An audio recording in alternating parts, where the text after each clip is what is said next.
Consagração é dedicação. Pense um pouquinho nessa palavra e repita mais uma vez. Consagração é dedicação. Pense o que é se dedicar, se oferecer, se entregar. É isso que Deus espera do seu povo. A consagração, a dedicação. O sistema religioso da época de Cristo pecou no conceito, pecou nos valores, distorceu e entendeu ferramentas de consagração com consagração. O que eu estou dizendo? Eu estou dizendo que a oração é uma ferramenta para a consagração, mas a oração em si não é a consagração. Eu estou dizendo que o jejum é uma ferramenta, é um instrumento à consagração, mas não é a consagração.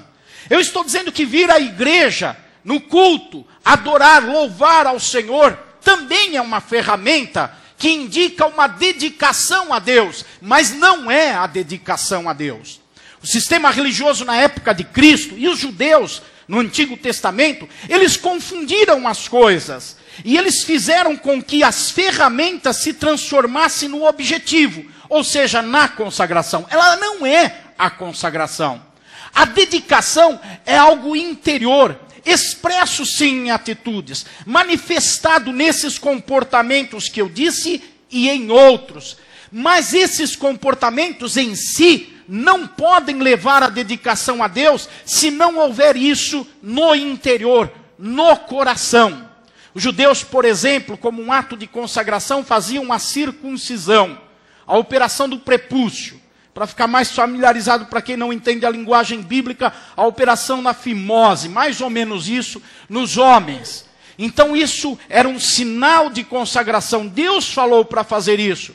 Com o tempo eles faziam isso, mas deixaram de se dedicar a Deus e faziam como um ritual, como uma cerimônia, como uma ordenança divina, um ato apenas de obediência a Deus. O apóstolo Paulo no Novo Testamento, ele chega dizendo assim: o que Deus requer de nós é a circuncisão do coração e não da carne. Ele está indicando o quê? Esqueceram o caminho, pensam que estão se consagrando porque fazem a circuncisão, pensam que estão se consagrando porque vão à igreja, pensam que estão se consagrando porque fazem um jejum periódico, ou têm momentos de oração, de leitura bíblica, mas isso em si não é consagração. Se o interior não estiver dedicado a Deus, se a mente, as emoções, o coração, o sentimento, a força interior não estiver voltada para Deus. Quando perguntaram a Jesus o maior mandamento, ele falou: amar ao Senhor de todo o coração, com todo o entendimento, com todas as forças, com toda a sua alma, emoções, vontades, tudo isso voltado para o Senhor. Ele disse: o maior mandamento é se dedicar a Deus, é se consagrar a Deus. Se Jesus falasse, o maior mandamento é fazer um jejum, é orar, é ir à igreja, as pessoas talvez entenderiam mais facilmente o que ele estava dizendo. Mas ele não foi no periférico, ele não foi nas ferramentas da consagração, ele foi na consagração. A consagração é interior. Repita comigo: consagrar é dedicar-se. É entregar-se, é colocar o coração. Levanta a sua mão direita e diga: é colocar o coração. Nós podemos vir para um culto como esse sem vir o coração ficou longe. É possível estar aqui, mas o coração não estar aqui. É possível estar aqui sem se dedicar, embora estejamos fazendo um ato de consagração, de dedicação, mas não ter a dedicação se isso não for de coração. Nós podemos vir por vários motivos à igreja: por costume, por interesses, pelo desejo da bênção simplesmente, para ver amigos, para ter um ambiente legal para a gente participar, para tomar um cafezinho ali, para se livrar por 2 horas dos filhos que estão lá na escola bíblica. A gente pode vir na igreja por muitos motivos, mas nada disso significa consagração, dedicação, embora é necessário vir à igreja. Mas o importante é vir com o coração, é entregar o coração. Então nessa semana, toda semana, o nosso devocional diário, no livro Apacentai o Pequeno Rebanho, ele está voltado para a consagração, para a dedicação a Deus. As reuniões dos gêmeos nas casas está voltado para a consagração, para a dedicação a Deus. A mensagem dos cultos agora e à noite está voltada para a consagração, para a dedicação a Deus. Eu escolhi um texto bíblico que é muito significativo para mim. Faz parte da história da vida dessa igreja. Preguei nesse texto bíblico quando nós estávamos nos consagrando para sairmos do salão alugado na Avenida Guacá e mudarmos para cá. Foram 40 dias em Gilgal. Quem que lembra? Levante a mão. Olha os anciões da igreja, irmãos. Olha aí. 40 dias em Gilgal. Lugar de consagração, lugar de dedicação. E eu quero voltar a esse texto lá no livro de Josué. No capítulo 5 de Josué. Na verdade, uma história que vem pelo capítulo 3, capítulo 4, capítulo 5. Até chegar nesse capítulo 5, onde temos aqui o povo de Deus na planície, no lugar chamado Gilgal. Gilgal era física, geograficamente, como eu já disse, uma planície, depois do Rio Jordão. Antes do Rio Jordão estava a cidade de Sitim, o lugar chamado Sitim. Tinha o Rio Jordão e Gilgal. Gilgal era a porta de entrada em Jericó, que era a primeira cidade da terra prometida. Durante 400 anos, o povo de Deus foi sendo formado e foi sendo escravizado no Egito. Depois, durante 40 anos, esse povo de Deus foi sendo desescravizado e desaculturado do Egito no deserto. E por 40 anos caminharam no deserto. Agora Moisés havia sido recolhido pelo Senhor e Josué assumiu o lugar de Moisés como comandante do povo. 3 dias depois de assumir a sua posição diante do povo, Deus disse para ele: agora chegou a hora do cumprimento da promessa. Agora chegou o momento de vocês entrarem na terra que mana leite e mel. 400 anos no Egito, aquelas gerações formadas dentro do Egito, foram sendo alimentadas com a esperança de uma promessa a se cumprir. Eles viviam amassando barro, fazendo tijolos e pensando: um dia nós estaremos numa terra que Deus nos prometeu dar. Eles sofreram 400 anos com a esperança de que no dia seguinte talvez se cumprisse a promessa. O tempo passou, gerações morreram e foram substituídas, outras gerações nasceram. Chegou o momento do livramento de lá do Egito e eles saíram debaixo das mãos poderosas de Moisés do Egito. Atravessaram o Mar Vermelho, venceram toda uma situação e novamente por 40 anos agora, é lógico que eles não sabiam quanto tempo, cada dia eles pensavam que era o último, mas por 40 anos eles estavam se alimentando de uma esperança. A promessa vai se cumprir, nós vamos entrar na terra prometida. Talvez pensando daqui uma semana, daqui um mês, daqui um ano nós vamos chegar lá. Passaram 40 anos e eles todo o tempo esperando uma promessa. Nós temos promessas na nossa vida. Quem tem promessa de Deus na sua vida? Existem promessas genéricas, promessas que são para todos, aquelas promessas que Deus faz para todos os cristãos em todos os tempos. Por exemplo, todos os cristãos têm a promessa da proteção de Deus sobre a sua vida. Nada acontece na vida de um cristão sem que Deus tenha um propósito. É uma promessa de Deus. E o cristão autêntico vive nessa promessa. Existem promessas específicas. Deus um dia prometeu que eu ia casar com uma mulher bonita. É uma promessa específica de Deus. E a minha mulher bonita ninguém tasca porque eu vi primeiro. E é para mim, porque é uma promessa específica na minha vida. Então ela só poderia acontecer na minha vida. Não era na vida do outro. Se você casou com mulher feia, problema é teu. A promessa é específica. Nós temos tanto essas promessas genéricas para todos, como promessas direcionadas. E nós devemos viver na esperança do cumprimento dessas promessas. E enquanto esperamos o cumprimento das promessas, precisamos aprender coisas que vão nos levar a elas. que vão antecipar a chegada das promessas, porque se não aprendermos, elas serão retardadas, e alguns de nós podemos até perder essas promessas, e elas não se cumprirem na nossa vida, porque nós não soubemos, durante o tempo de espera, nos comportar em relação à promessa. Tudo isso estava acontecendo com Israel, o povo de Deus. Eles tinham uma promessa há 400 anos no Egito, eles tinham uma promessa há 40 anos no deserto. Agora eles chegam em Sitim, Moisés é recolhido, Josué entra à frente do povo. Deus fala, atravesse o rio Jordão. Josué precisava fazer alguma coisa para mostrar para o povo que agora a bola estava com ele, que ele estava na frente. Porque o povo olhando para Moisés tinha feito tanta coisa, e agora o sucessor de Moisés era Josué. E Josué chega na frente do povo, e o povo fala para Josué, o povo fala pouca coisa para Josué. O povo diz para Josué, olha Josué, se Deus for contigo, igual ele foi com Moisés, se você fizer o que Moisés fez, então nós vamos te seguir e te obedecer em tudo, e ainda vamos matar quem não te obedecer. É só você ser igualzinho Moisés, mais nada. Fácil, né? Fácil. Bom, para começar, Moisés tinha atravessado o Mar Vermelho, o que tinha na frente não era mar, mas era um rio, o Rio Jordão.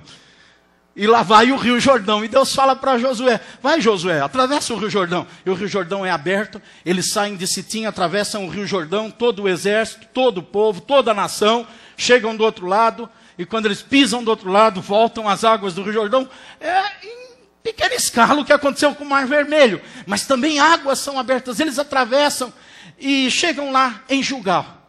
E quando eles chegam em Gilgal, o que tem à frente deles, talvez cerca de 900 mil metros à frente, é a muralha de Jericó. E eles olham agora para Jericó. A porta de entrada da promessa. 440 anos esperando isso. Até mais do que isso, que a promessa foi feita a Abraão antes de existir Israel. Até mais do que 440 anos. Agora eles estão olhando a promessa bem perto, começou a ficar visível, começou a se materializar aquilo que era irreal e era apenas sonho, era apenas desejo, mas eles sabiam, é promessa. Deus prometeu. Deus promete tanta coisa, tem uma promessa que Deus fez, que você e eu não podemos nos esquecer jamais. E Jesus, ele disse, eu vou para o Pai, eu vou preparar um lugar para vocês, para que onde eu estiver, vocês estejam sempre comigo. É uma promessa maravilhosa, e nós estamos na expectativa dessa promessa, ela vai se cumprir um dia na nossa vida. Um dia a gente vai estar livre do pecado. Já falei, quem ouviu, ouviu, quem não ouviu, graças a Deus. Nós vamos estar livres da corrupção, do engano, da mentira, da vaidade, da ilusão, do pecado do Corinthians.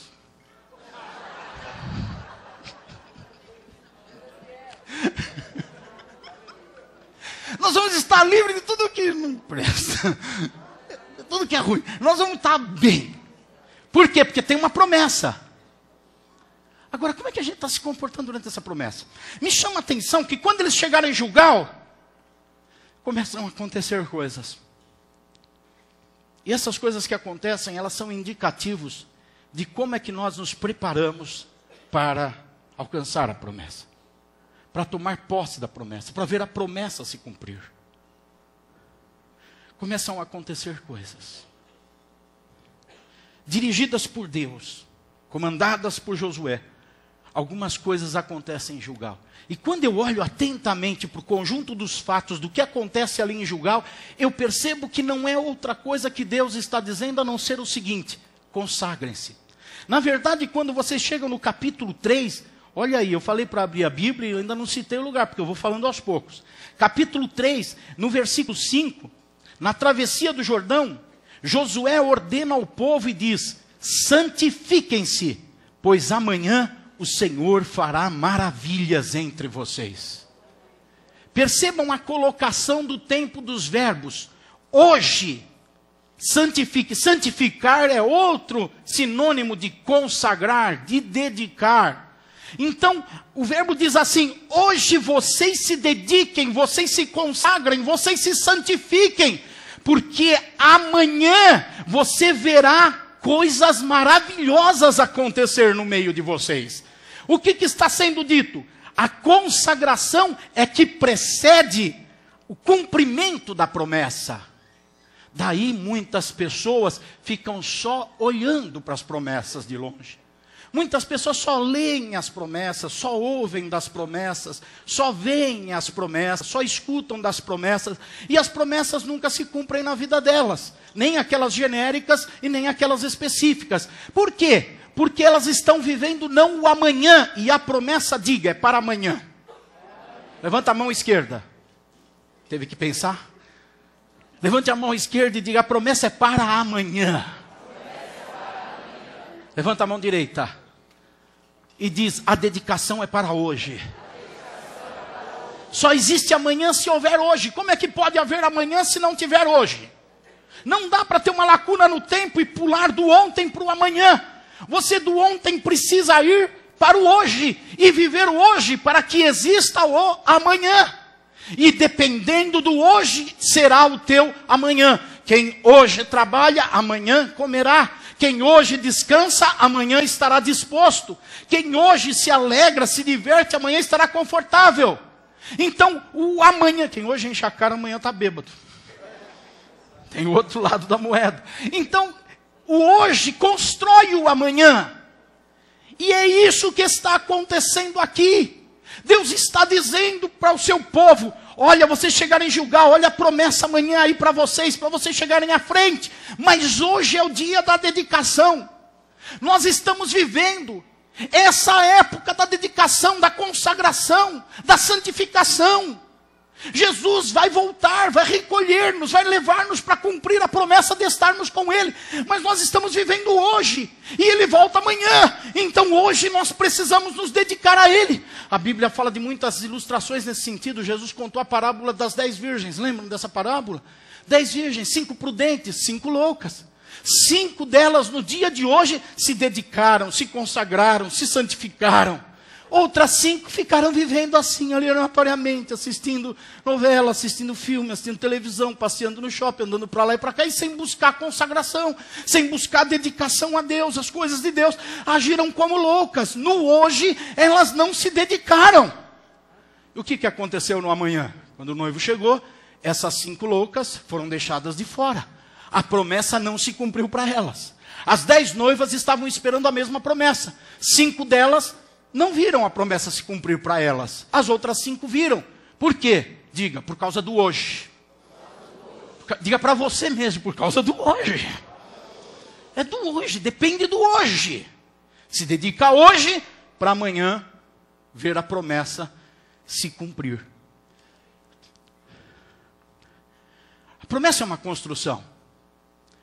Ela não acontece, o cumprimento dela não acontece num piscar de olhos. Deus promete e depois o cumprimento dela tem que ser construído. Precisa ser hoje construído. E eu entendo que existem 5 pilares, pelo menos 5 pilares nessa história, que dão sustentação à construção da promessa. Ou seja, 5 pilares de consagração. 5 situações aqui em Gilgal acontecem que indicam para nós, no nosso comportamento hoje, as atitudes que precisamos ter de dedicação, de consagração, para que as promessas se cumpram na nossa vida. Vamos observar esses 5 pilares aqui da dedicação. Primeiro deles, no capítulo 4, no versículo 20, diz que em Gilgal, Josué ergueu 12 pedras tiradas do Jordão. Quando o povo estava passando no meio do Jordão, Deus disse para Josué, pede para cada líder das tribos de Israel, cada um pegar uma pedra grande do meio do Jordão, trazer sobre o seu ombro, para levantar um altar lá em Gilgal. E assim aconteceu. E quando eles trouxeram as pedras, chegando em Gilgal, eles levantaram um altar. Juntaram as pedras. Gilgal quer dizer círculo de pedras. Pedras ajuntadas. A palavra Gilgal em si significa isso. Pedras ajuntadas. Círculo de pedras. Eles trouxeram as pedras e fizeram um altar. O que representa o altar? O altar representa 2 coisas. A primeira delas representa a presença de Deus. A segunda coisa que o altar representa é a missão que está sobre nós por vivermos na presença de Deus. Em outras palavras, o que eu estou dizendo para vocês é que com o altar, nós estamos construindo o nosso testemunho cristão e o nosso trabalho de evangelização. Então, para especificar, a primeira coisa que você faz para se dedicar é evangelizar sob quaisquer circunstâncias. Repita isso. Evangelizar sobre quaisquer circunstâncias. Por que Deus mandou fazer o altar? Se você reparar, aqui no capítulo 4, versículo 20, fala para construir o altar, e na sequência, o Senhor diz para os israelitas através de Josué: no futuro, quando os filhos perguntarem aos seus pais o que significam essas pedras, expliquem a eles: aqui Israel atravessou o Jordão em terra seca, pois o Senhor, o seu Deus, secou o Jordão perante vocês até que o tivessem atravessado. O Senhor, o seu Deus, o fez como o Jordão, como fizera com o Mar Vermelho, quando o secou diante de nós até que o tivéssemos atravessado. Ele assim fez para que todos os povos da terra, diga todos os povos, para que todos os povos da terra saibam que a mão do Senhor é poderosa e para que vocês sempre temam o Senhor, o seu Deus. Então, para que as pedras? Para que o altar? Era um marco. Estava se dizendo o seguinte: com isso vocês vão evangelizar os filhos de vocês. Vocês vão cuidar espiritualmente dos filhos de vocês. Eles vão saber que Deus operou algo maravilhoso. Como é que a gente evangeliza? Evangelizar não é contar as boas novas de salvação, não é falar dos feitos de Deus. Então vocês vão evangelizar os filhos de vocês. E também vão comunicar a todos os povos da terra o que o Senhor fez. Isso não é evangelização, irmãos? Isso não é pregar o evangelho? Então a dedicação do crente, em primeiro lugar, é o quê? É evangelizar sob quaisquer circunstâncias. No transcorrer das explicações, vocês vão perceber, que as circunstâncias não eram das melhores e nem favoráveis, para que eles tivessem a preocupação de evangelizar. Haviam várias situações, que daqui a pouquinho eu estou compartilhando com vocês, que impediriam o evangelizar. A preocupação em cuidar dos filhos espiritualmente e em cuidar de outros povos espiritualmente. Mas era necessário fazer o altar. Eles estavam atravessando o Jordão. Já pensou carregar 12... Não era pedrinha, não era pedregulho, eram pedras grandes. Talvez aqueles líderes colocavam no ombro e mais alguém ajudava a carregar, porque era pesada. Uma multidão e carregando aquela pedra no ombro. Para que isso? Porque é necessário dedicação para que a promessa se cumpra. Muitas pessoas não estão vendo promessas se cumprir na vida delas simplesmente porque não evangelizam ninguém. Poxa, pastor, mas só por causa disso? Porque em Gilgal precisa evangelizar. Gilgal é o lugar de preparação para tomar posse da promessa. E um dos pilares na construção dessa promessa cumprida é evangelizar em qualquer circunstância. Dar o seu testemunho, compartilhar a sua fé, anunciar o que Deus tem feito. É isso que o Senhor está ensinando. Segundo pilar na construção do cumprimento da promessa: atender à vontade de Deus acima dos anseios. Capítulo 5, no versículo 2 está escrito assim: Deus fala: faça facas de pedra e circuncide os israelitas. No versículo 10, capítulo 5, os israelitas celebraram a Páscoa. Capítulo 5, versículo 11, comeram pães sem fermento e grãos de trigo tostados. O que eles queriam fazer quando eles estavam em Gilgal? O que vocês acham que eles queriam fazer? Qual que era o anseio? Qual que era o desejo? Qual que era a vontade deles? Quem que arrisca? Se errar, não vai repetir de ano. Pode errar. Entrar na promessa. Tomar posse da terra de Canaã. Afinal, 440 anos esperando. Agora eles estão ali diante de uma muralha, a 1000 metros de uma muralha, olhando para ele e dizendo: é só atravessar o muro. Ora, o que eles queriam fazer? Eles queriam de imediato ir para lá. Mas lá vem Deus com uma historinha de fazer altar, carregar pedra e fazer altar. Agora tem que fazer um altar aqui, vamos construir o altar. Mas não parou. Agora vamos fazer 3 coisas. Vão circuncidar os homens, porque lá no deserto ninguém tinha sido circuncidado. Vai circuncidar os homens. Vai celebrar a Páscoa, porque era o dia 14 de mês de Abíb, o primeiro mês do calendário judeu. E era a hora de celebrar a Páscoa. Deus tinha dito a Moisés, todo dia 14 do primeiro mês, vocês vão celebrar a Páscoa em honra, em lembrança do livramento que vocês tiveram do Egito. Então, vão circuncidar os homens, vão celebrar a Páscoa e vão fazer a festa dos pães asmos. 3 coisas Deus ordena fazer, que vai contrário aos anseios deles. Os anseios era a promessa. Eu tenho promessa, você tem promessa. Eu quero ver os cumprimentos das promessas na minha vida. Se eu pudesse, era para ontem, não é para amanhã. Se eu tivesse como adiantar, eu adiantava. Se eu pudesse fazer alguma coisa para a promessa acelerar, eu fazia. E na verdade eu posso. Só que o que eu faço para a promessa acelerar me atrasa. Como assim? É lógico. Eu quero entrar na promessa, mas eu tenho que circuncidar. E naquela época a circuncisão, que era, como eu disse, operação famosa, era feita com facas de pedra. Vai vendo aí, irmãos. Irmãs, deem glória a Deus. Vai vendo, irmãos. Hoje em dia, o pastor Ezequias, ele operou esse negócio aí, e quando ele operou, ele ficou uns dias assim, andando assim. Ele e o Jesuel, missionário lá na Guatemala, agora está na Guatemala. Eles operaram junto há alguns anos atrás, e os dois pareciam que tinham 85 anos de idade. Andando assim. Vários dias. Agora imagina naquela época, sem anestesia local nem geral. Sem enfermeira. Faca de pedra, num calor de 50 graus de dia, num frio de 10 graus negativo à noite. No meio do deserto cheio de poeira. Pior que o SUS. Muito pior.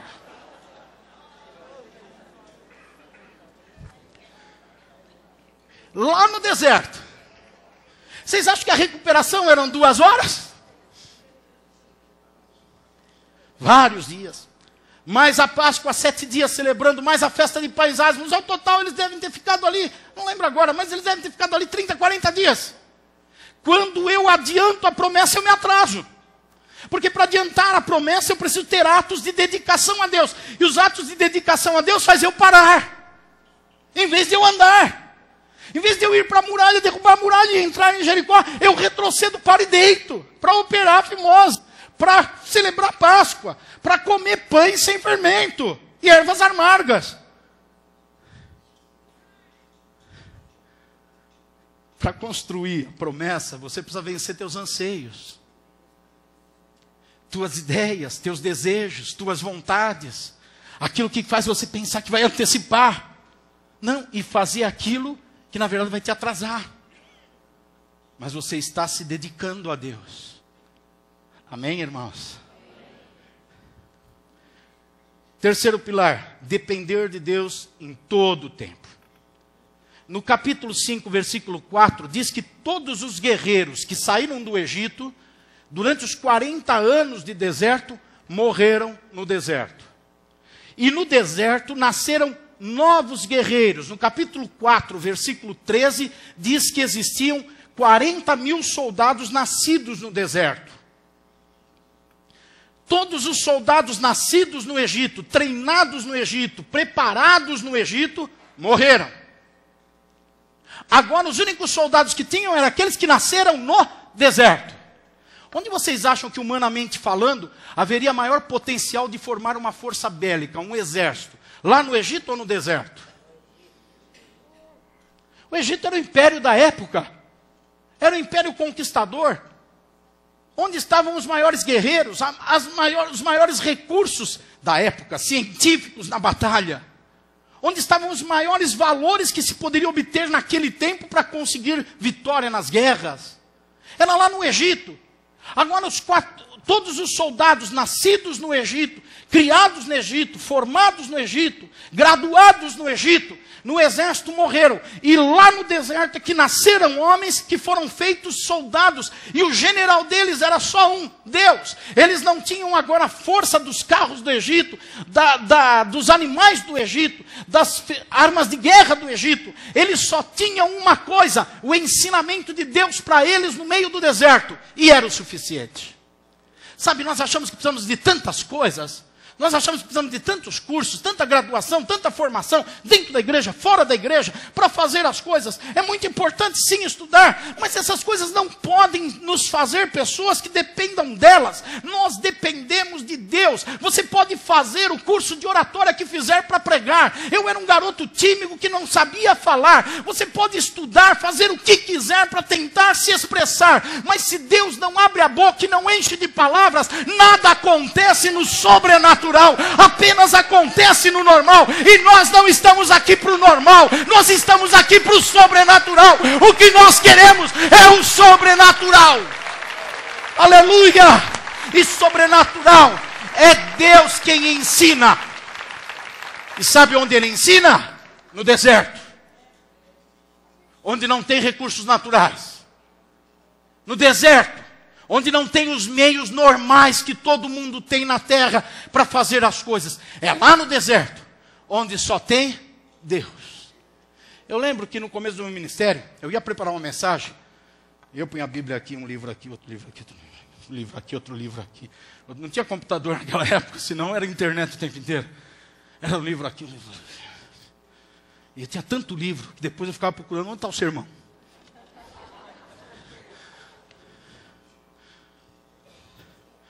Com o tempo eu fui aprendendo. Hoje eu preparo meu sermão com a Bíblia. Às vezes um dicionário para entender uma palavra que eu não sei o sentido dela. Dou uma consultadinha na história. Na geografia para ver alguma coisinha. Mas é a Bíblia e Deus. Porque no Egito a gente tem muitas coisas. No deserto nunca vai faltar a palavra e nunca vai faltar o Deus da palavra. Fora do deserto, a gente tem um monte de coisa que a gente começa a achar até tranquilo. Tem um monte de recursos. Só que isso não funciona para nada. Na hora do vamos ver. Então, a terceira consagração é depender de Deus em todo o tempo. Deixar morrer os soldados nascidos no Egito, os recursos que você tem nascidos no Egito, para fazer nascer os recursos nascidos no deserto. Aqueles que são dados por Deus na experiência de vida com Ele. No meio do sofrimento, no meio da batalha, mas vivendo com Deus. Quarto pilar da construção, da dedicação, é não viver sob os efeitos da pressão do mundo. Na verdade, todos nós temos pressão de todos os lados. Quantos tem patrão que pressiona vocês? Se o funcionário da igreja levantar a mão agora, amanhã está demitido. Porque eu não aceito que fale que eu pressiono vocês. Vocês têm pressão de todos os lados. É pressão em casa, é pressão social, é pressão do governo, é pressão no trabalho, na escola, é pressão na igreja. Em todos os lugares nós temos pressão. Mas para se dedicar a Deus, não pode viver sob os efeitos da pressão que você tem. No capítulo 5, versículo 9, o Senhor diz: eu removi a humilhação sofrida no Egito. Eles saíram do Egito. 40 anos passaram, uma geração morreu. Os filhos estavam chegando agora para entrar em Canaã, estavam em Gilgal. Mas toda a cultura, toda a pressão, tudo aquilo que veio do Egito sobre a vida dele, todas as marcas, todos os traumas, todas as frustrações, toda a história, tudo aquilo que de alguma maneira era amargo na memória deles, estavam vindo sobre eles. E Deus diz: aqui em Gilgal, eu livro vocês, eu removo toda essa humilhação do Egito. Eu removo toda a pressão do passado. Por isso, você que está aqui, que foi estuprado quando era criança, você que está aqui, teus pais, eles se divorciaram e você foi criado assim ao léu, não pela léu, mas ao léu. Você foi criado, jogado. Você que está aqui, que teve pai bêbado, que chegava em casa quebrando tudo. Você que teve aqui, está aqui, que foi criado dentro de um terreiro de umbanda. Você que está aqui, que foi criado numa casa onde havia tráfico de drogas. Você que está aqui, que foi violentado física, emocional, sexualmente. Você não precisa carregar nada disso sobre a tua vida. Na dedicação a Deus, o Senhor vem e remove toda a humilhação lá do Egito. Ele não cobre, Ele remove toda a humilhação. Aquilo tudo acabou, passou. Em Cristo tudo se fez novo. Você é uma nova criatura. Em Cristo, lavada, redimida, purificada. Não tem mais a humilhação do Egito agora sobre a tua vida. Agora tem pessoas que mesmo depois de saírem do Egito, passarem pelo deserto, chegarem em Gilgal, ficam lá dormindo à noite lembrando da humilhação do Egito. Lembrando do amargo do Egito, da dor do Egito. Você não está se dedicando a Deus. A dedicação é na mente, primeiramente. O culto racional, a mente regenerada, é na mente a dedicação. Não está se dedicando a Deus. Porque a mente está dedicada às humilhações do Egito, às marcas do Egito, aos fracassos do Egito. E isso impede a promessa. Nessa manhã, você vai ser liberto disso. Nessa manhã, isso não vai continuar acontecendo na sua vida. Você está no lugar certo. Você está no lugar para ser liberto do Egito, da humilhação do Egito. Já tinha sido desfeita a roupa do Egito, já tinha sido desfeito as cadeias do Egito, já tinha sido desfeito a cultura do Egito, mas só tinha ainda as marcas do Egito. E agora, em Gilgal, o que o Senhor faz é retirar as marcas do Egito. Você não pode carregar mais marcas do Egito, porque agora você tem as marcas do Senhor Jesus na sua vida. São diferentes das marcas do Egito. Marcas de liberdade, de alegria, de salvação. Essa talvez é a remoção mais demorada, mais difícil para acontecer. Sair de lá do mundo. Tem gente que acha, eu não consigo ir para a igreja porque eu não consigo largar isso, aquilo, eu não consigo deixar aquele costume, não consigo. Isso é moleza. Deixar essas coisas não é nada. Você está achando que isso é um monstro porque você ainda não se converteu. Porque quando alguém se converte, nasce de novo, fica cheio do Espírito, isso daí é fichinha. Eu fumo há 30 anos, fichinha, você não é chaminé, você não nasceu com aquele chaminé para ficar soltando fumaça. Você larga isso rapidinho quando se converte. O Espírito entra na sua vida, ele te lava, ele te limpa, ele te purifica. Isso é fácil.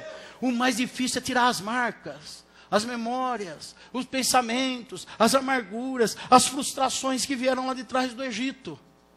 E só agora em Gilgal, no lugar da consagração, da dedicação, é que essas coisas são removidas. Eu me pergunto, por que Deus não mudou, não colocou esse versículo lá atrás?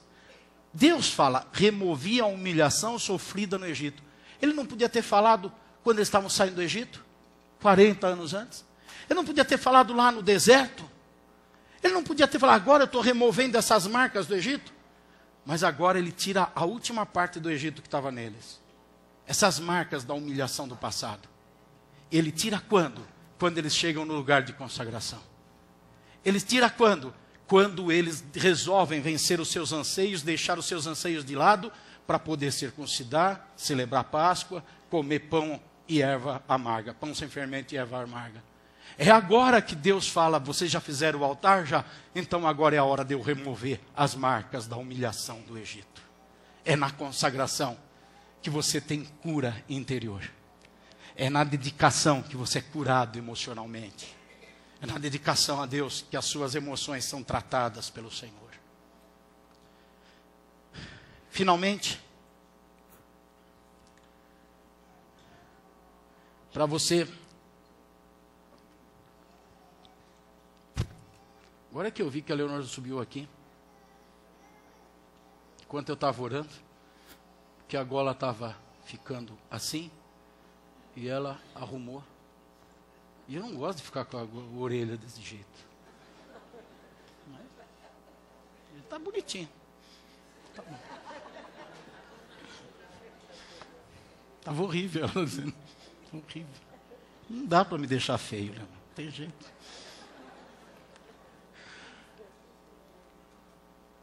Por fim, o último pilar para construir o cumprimento da promessa é adequar-se à dispensação de Deus. A forma de tratar de Deus. É saber viver dentro do momento que Deus tem para a sua vida. E reagir no momento que Deus tem para a tua vida da maneira certa. Os momentos são diferentes. Deus tem um momento na minha vida hoje e na sua vida Ele tem outro momento. A maneira como Ele me trata agora é uma e a maneira como Ele trata você é outra. Não adianta você querer que Deus te trate como Ele me trata, ou Deus deixe de tratar como Ele te trata, para tratar como Ele está tratando outra pessoa. Para construir a promessa na sua vida, você precisa se adequar à dispensação de Deus.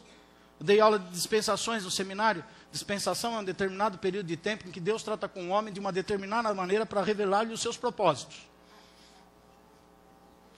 Então, durante um determinado período de tempo, Deus trata de uma maneira com um objetivo específico na vida dessa pessoa. Depois ele pode mudar essa maneira de tratar e tratar de outra maneira completamente diferente dessa e o contrário dessa num outro tempo, para cumprir outro propósito. E para que as promessas de Deus aconteçam, nós precisamos nos adequar ao tratamento de Deus. Perceba no versículo 12, no capítulo 5, que diz assim: o maná cessou. Viram aí?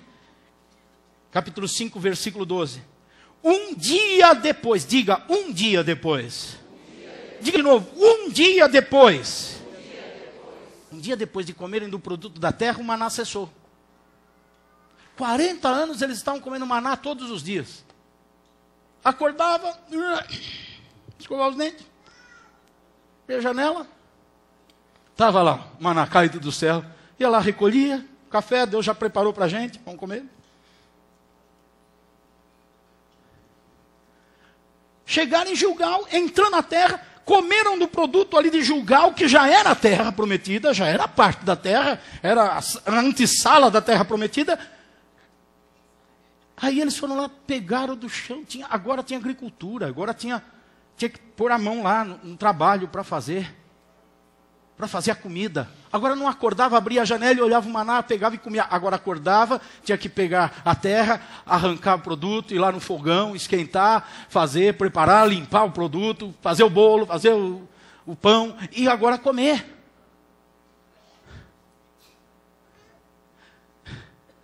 Como tem gente que não aceita a dispensação de Deus. Quando você se converte, meu filho, Deus te carrega no colo. Depois ele te põe para andar.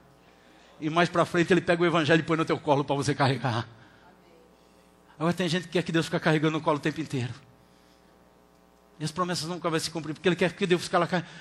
Ai, quando eu era novo convertido, tudo acontecia para mim, os irmãos vinham me visitar todos os dias. Eu espirrava, o pastor estava com o lenço lá, saúde.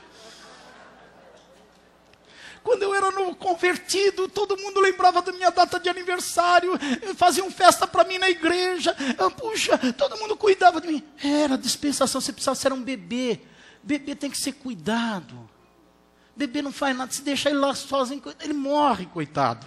Se não pôr comida na boca dele, ele morre. Se não limpar ele, ele apodrece. Com aqueles negócios que se faz nas fraldas. Tem que cuidar do bebê. Tem que limpar o bebê, tem que pôr comida para o bebê, tem que brincar com o bebê, tem que falar na linguagem dele, não pode nem falar sua linguagem. Já pensou eu conversando com meus netos? Felipe, é o seguinte, hein, você já entendeu que a coisa é... Ele vai olhar para mim, não vai entender nada. Eu tenho que falar que nem... Falar na linguagem, ele é a dispensação que está vivendo. Essa noite, eu não dormi com a Larissa no meio. Ficou com a primeira vez, né, que ficou em casa com a gente, para dormir assim à noite. Dormimos com o bebê do lado. Lembramos dos velhos tempos. Nenê chora, Leonor levanta e cuida.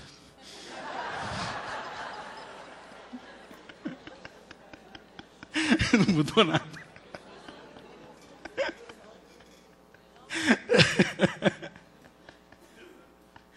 Bebê depende de tudo. Mas depois que cresce, já não é mais assim, não. Já na certa idade já começa a receber ordem. Já tem que obedecer, já tem que ter responsabilidade, já tem que cumprir coisas. Ai, ninguém me visita. Agora você que tem que visitar os outros, meu filho. Você cresceu, barbudo. Cresceu. Ninguém mais lembra. Você que tem que lembrar dos outros agora. É a dispensação de Deus. Para ter as promessas cumprindo na vida, precisa se adequar à dispensação, ao momento que Deus está tendo na tua vida e à forma como Ele está te tratando. Pessoas que não se adequam a isso, elas se perdem na caminhada. Vocês já perceberam como é triste ficar crente velho? Cuidado, fala para o seu irmão, cuidado para não ficar velho, viu? Como crente. Cuidado, hein? Cuidado, para não ficar crente velho. Biologicamente todo mundo envelhece. Também a gente acaba ficando muito tempo na igreja, acaba ficando crente velho de tempo de casa. Mas não precisa ficar crente velho. O que é crente velho? É crente velho com característica de bebê. Você já pensou eu chegar aqui para pregar para vocês e falar, ai, como vocês são bonitinhos. Você não fala, pastor, está retardado. tá doido ele. Ficou louco, virou. Tá bobo.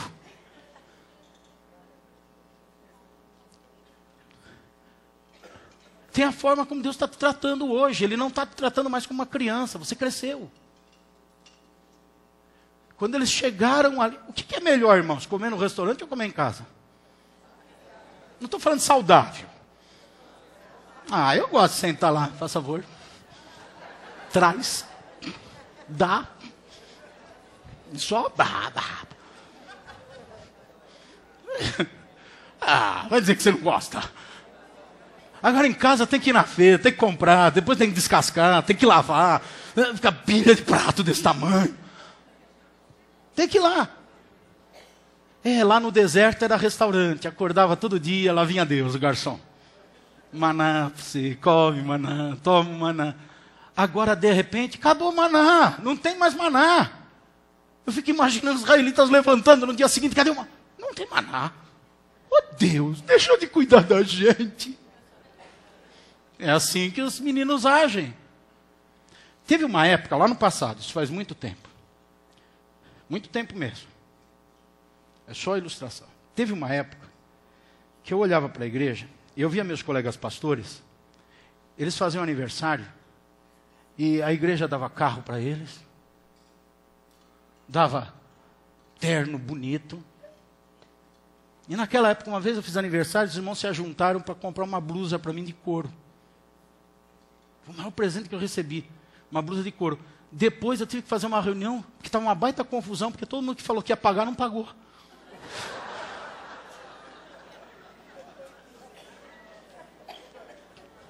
E lá vai eu brigar com os irmãos.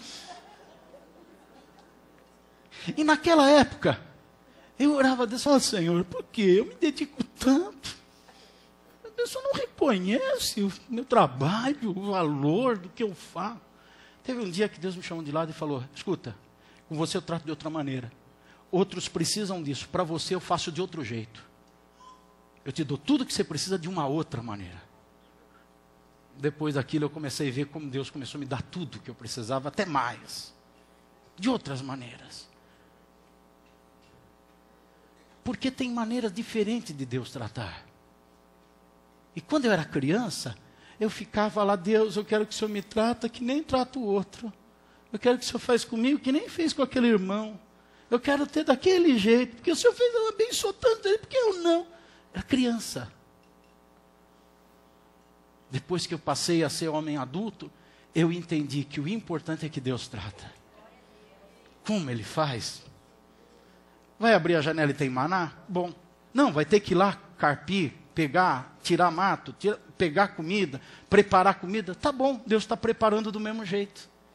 O que importa é que Deus está cuidando da gente. É isso que vale a pena, amém, irmãos? É isso que vale a pena, Deus está cuidando da gente, Ele está tratando da gente.